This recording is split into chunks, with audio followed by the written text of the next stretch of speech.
Do you want to know how you can keep a post on Threads but only your followers can see it? If yes, then this video is for you.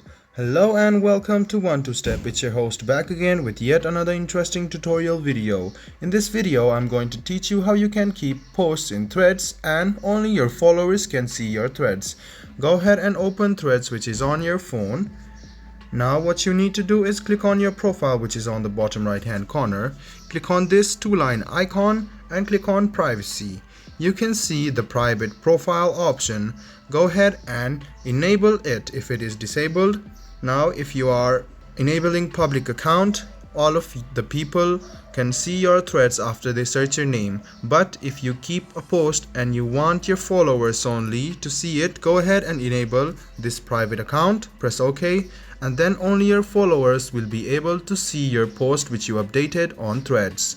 I hope this video about how you can keep a post on Threads but only your followers can see it was helpful for you. If you still have any kind of confusion, please do mention us on the comment section down below. Like the video, subscribe to the channel, and do hit the bell button for more.